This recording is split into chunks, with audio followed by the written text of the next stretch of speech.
Hi, we are Group T40-4. Today our topic is Consumers Guarantee Act 1993. The full name of CGA is the Consumer Protection Act of 1993, which is an important piece of legislation for companies. CGA applies to consumers, and the purpose of CGA is to protect consumers. It imposes significant obligations on retailers, manufacturers, and service providers, including importers and distributors. In order to better fulfill this law, the definition on consumer can be divided into the following 3 points. The consumer's item must be purchased from the suppliers. It must be a normal purchase, and it must be for the consumer's personal domestic use. There are 2 parts of guarantee, goods and services. First, we can look at the guarantee of goods, acceptable quality. For example, if you go to the shopping mall and buy a television set, then the television set must fit the above quality. Look at the first one. The television must fit for all the purposes for which goods of that type are supplied. As we all know, the main purpose of television is to watch. If consumers buy it and they can't watch it, then it may breach the CGA. Secondly, the television must be acceptable in appearance and finish.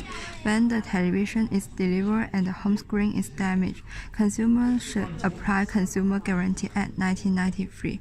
Thirdly, television must be free from minor defects. Fourthly, the television must be safety. If the television set is broke suddenly when consumers are watching television, it will bring physical, mental, and psychological harm to consumers. The last but not least, it must be durable. If the television broke a month after the consumer bought it back, then consumers need to apply the Consumer Guarantee Act 1993.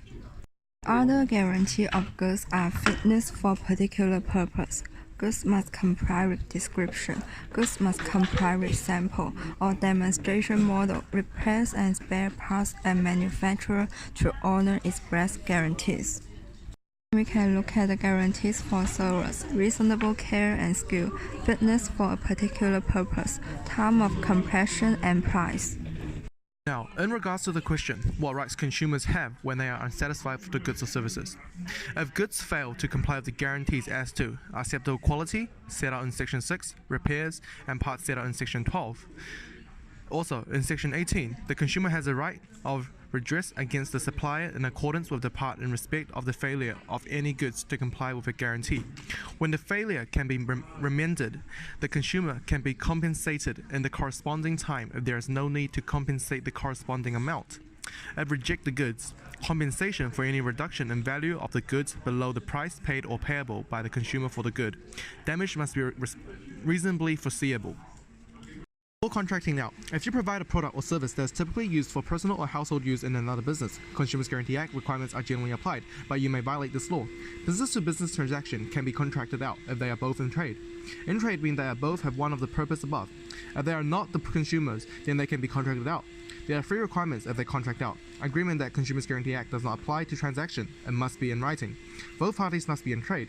Terms must be fair and reasonable. For example, Huawei business is a powerful business in the world. They want to cooperate with a small business, so Huawei business cannot enforce the small business to do what they don't like. It is not fair and reasonable trade. Also, if businesses are consumers, Consumers Guarantee Act does not apply if goods or services are resupplied in trade, consumed in the course of production of manufacture, used to repair other goods or fixture on land. In terms of answering the question of the practical consequence of the CGA for business practice, business must follow the CGA and provide goods that have the quality to be fit for its purpose. This will increase the business costs in order to produce a good at a better quality. Also, when consumers return the good for exchange, refund, or repair, this will add workload for business. Business may also face being responsible for consequential loss, which are consequential damages that are responsible for foreseeable if the business refuses or tries to contract out of CGA. They will face a fine of $20 million or $16 million if after the date the 18 June 2040.